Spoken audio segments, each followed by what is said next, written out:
Hello, good morning guys. Update tayo sa ating backyard na munting manukan natin, mini farm natin. Bali ito po ay papakita ko, nagbabakod kami para maging safety ang ating manok.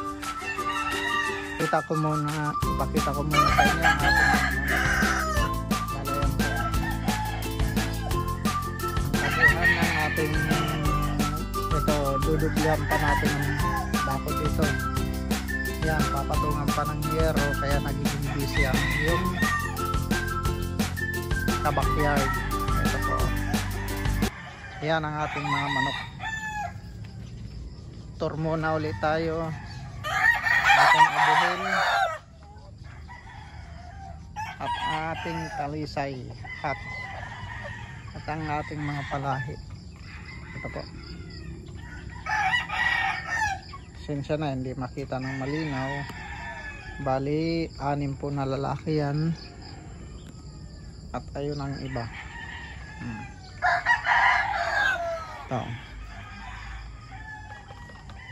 tour natin.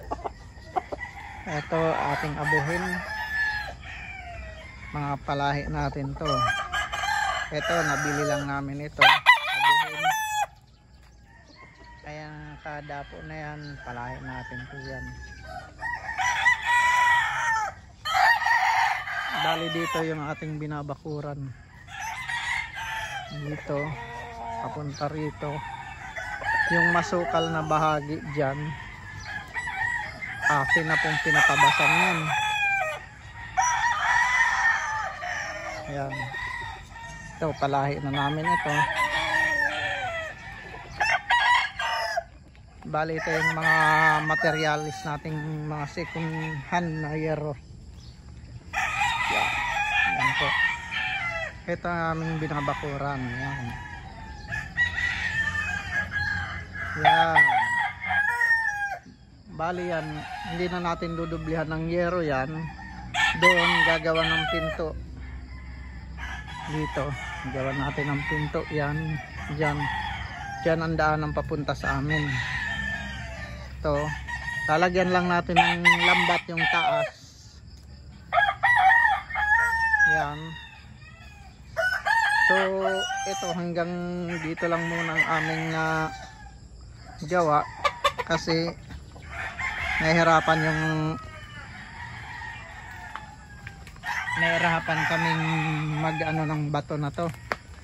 So baka sa linggo matapos na ito. Yan, mga batuhan, papatagin pa yan. Bali dito dudublihin ng yero hanggang dito. Doon papunta rito ang dubli ng yero.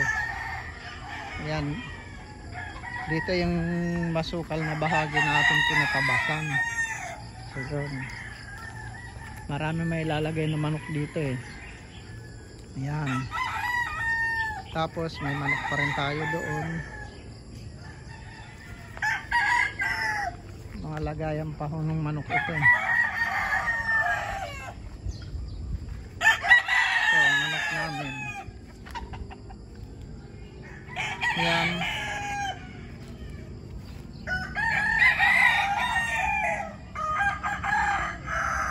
So, dito dudublihan pa natin ng bakod ito ng yero. Ayun, kita naman doon. Ayan, mababa pa. Lalagyan pa natin yan dyan. Yan.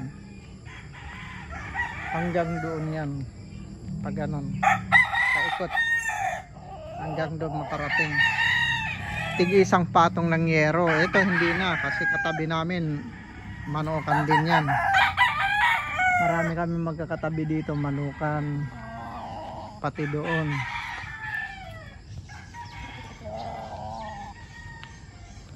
Bali ito ating ginagawang libangan. Kasi may mga pagala din tayong mga native, mestizo. Native. Yan po ay pinapadami ko para ating pangulam. Kaya ibenta. Pero hindi po tayo naglalaban ng ganyan. Yan po ay pang ulam lang daw ni Mrs. sa kanyang pag-uwi. Ayan o. Ganyan po kalawak ang ating backyard. Hanggang dito. Ayan. Soon matatapos natin to pulido para iwas tayo sa mga lupin. Alam mo naman, panahon ngayon may mga lupin.